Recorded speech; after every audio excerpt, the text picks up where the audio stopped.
Thank you. Is this a recording? Yep. Oh yeah. Okay, so this is a story of how Dave encouraged me and influenced me. In my first couple of years as a believer, actually in a way my life got worse. It got worse because I had a lot of unforgiveness in me, and the Lord brought it out to the surface, and I was crying. And everything seemed to hurt, but that was the Lord's healing. And Dave was a real brother to me. He just seemed to know, and he would sort of call me up and take me places, and always seemed to buy me lunch, you know. So anyways, this one time, I was going through a hard time, and talking to Dave on the phone, he said, he lived in the West End, and I worked at Blacktop Couch, which was at the foot of like a Beach Avenue there, and House Street. So Dave says, well, come over after work, and we'll have some fellowship, we'll have dinner. So I thought, this is great, you know, gonna come over and talk to my friend Dave. So I worked that day, finished work, walked over to Dave's, and thinking, really good, this is going to be really great. Rang the doorbell, and no answer. Oh, no answer. I thought, what? This can't be. My friend Dave, he's got to be there. Rang the doorbell. No answer. No answer. Well, what I didn't know was that Dave decided to go out to IKEA in Richmond, and he got stuck in traffic.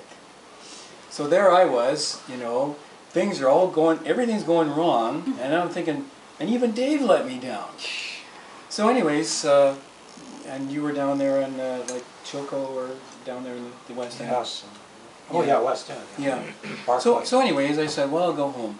So I didn't go home right away though. It was like 3:30, 4 o'clock in the afternoon. And I stopped at one store, 2 stores, and I got some stuff. And I got on the bus, the Robson bus, and got up to Granville. I lived in Marple, so I had to catch the Granville bus down to Marple, okay? So you get the picture. It's rush hour. And I'm wandering here, I'm wandering there, and going home.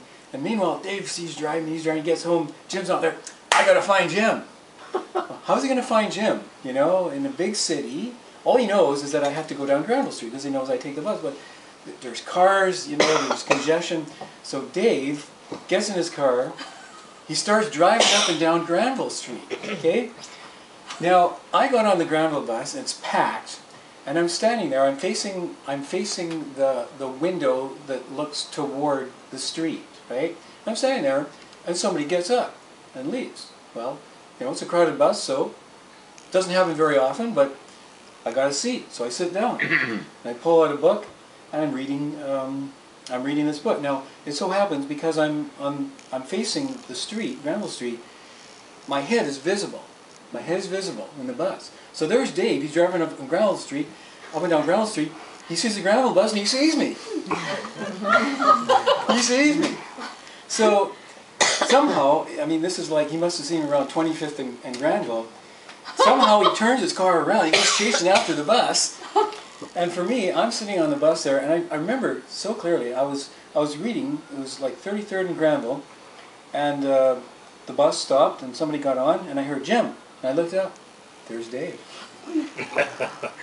And you said later, I looked like I had seen a ghost. Right? Dave just manifested in front of me.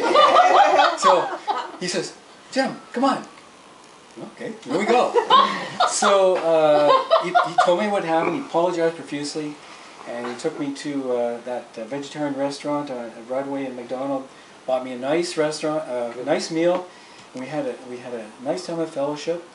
And you know, what did I take from that? How do I interpret that experience? Well, my interpretation was, God was saying, I haven't forgotten about you. You know, you're going through tough times, but I haven't forgotten about you. I can find you. I can find you in the middle of a city, in rush hour, and 500,000 people going here and there. I can find you. I have my eye on you. Yeah.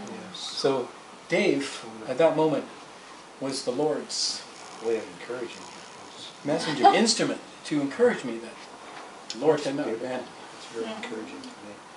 And not just one time which Dave encouraged me. So, Yeah. you know, we affect people by what we do. Oh, for sure. You know, greatly affected.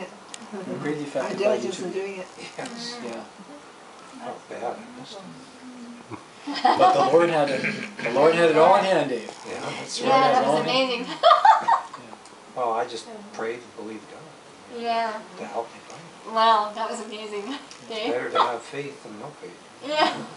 That's for sure. Praise the Lord.